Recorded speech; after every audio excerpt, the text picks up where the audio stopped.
महादेव बड़े प्रसन्न होते हैं। आरती के बाद एक श्लोक गाया जाता है, कर्पूर गौरम करुणावतारम। शंकर बड़े प्रसन्न होते हैं। जब महादेव का विवाह हो रहा था तब नारायण ने इस श्लोक बोला था। जब नारायण का विवाह हो रहा था तब महादेव ने भी एक श्लोक बोला। पूजा शुरू करो तो वो श्लोक बोलो जो शंकर जी ने बोला था, और पूजा समापन हो तो वो श्लोक बोलो जो नारायण ने बोला था।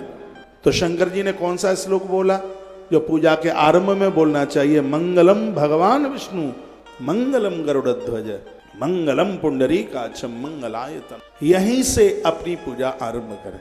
लोग कहते हैं कि पूजा कब से शुरू करें? मैं कहूंगा अभी से। एक श्लोक है, तदैव लगनम सुदिनम तदेव। पूजा करने का मुहूर्त कब है? जब आप शुरू कर दो तभी है।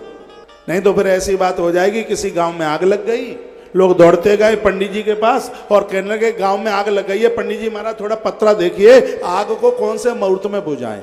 तो गांव में लग जाए आग तो क्या पत्रा खुलवाने की जरूरत है? नहीं। जहां जीवन में भोगों की आग लगी है, अब तो भजन की बाल्टियां पटकना शुरू कर दीजिए उसके ऊपर। उसमें कोई मुहूर्त की जरूरत नहीं है। शुरू कर दो उसको, आज से ही शुरू कर दो। तदैव लगनम सुदिनम तदेव। वही मुहूर्त है जिस समय आपने शुरू कर दिया, आपने आरंभ कर दिया, वही मुहूर्त है, वही शुभ मुहूर्त है। थोड़ा कपूर घर में रखिए, आरती में जलाइए कपूर, और यहाँ यज्ञ में भी लेके आइए। यहाँ बहुत परचूनी के दुकानदार भी बैठे हैं, खूब कपूर बेचते हो सालों साल, खूब घी बेचते हो, खूब घी बेचा है, नकली भी, असली भी बेचा और नकली भी बेचा है। आजकल एक नकली घी और आता है, 3000 का कनस्तर आता है, बहुत बड़ी मिलावट है, चर्बी मिली होगी उसमें। यूज मत करना देवताओं के लिए। कोई 3000 में 15 किलो घी आएगा?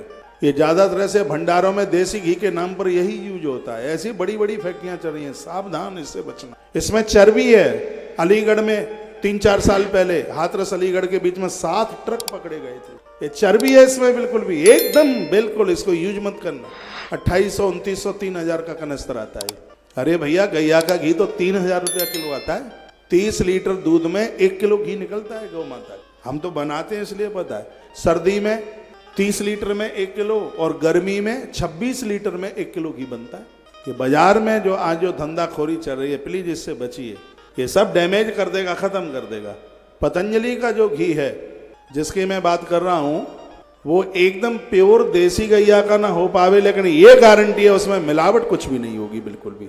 यदि आपके घर घी नहीं है तो ये आप यूज कर लीजिए। उसमें रिफाइंड नहीं होगी, उसमें डालडा नहीं होगी, उसमें चर्बी नहीं होगी, प्योर देसी गाय का नहीं होगा तो और गैया का होगा, भैंस का होगा, लेकिन उसमें ये मिलावट नहीं होगी जो बाजार में जो धंधेखोरी चल रही है। हाँ, उसको यूज कर लीजिए। उसको ये बात बोलने के लिए बाबा जी से मेरी बात नहीं हुई है, उन्होंने मुझे कहा होगा ऐसा बोल देना, ऐसा कुछ नहीं। जब कभी घी का अभाव हो जाता है, क्यों भंडारा चलता रहता है, आश्रम में रिफाइंड डालडा चलती नहीं है, तो फिर मैं वही यूज कर लेता हूँ। तो इसे यज्ञ में भी आप थोड़ा थोड़ा, आपके घर पर बनाया हुआ नहीं है तो वो घी ले आइए। और भी हैं कंपनियां, ऐसी बात नहीं है। एक और है नोवा है कि इनोवा है? हाँ, अमूल का भी है, लेकिन वो कनस्तर 7-8 हज़ार रुपये का आता है, 6000 के ऊपर ही ऊपर होता है। ये कुछ हैं ये कंपनियां जिनका ठीक है, बढ़िया है। हाँ, उसमें वो मिलावट नहीं है जो कि आज ये सब बाजारू हो रहा है, तो उससे बच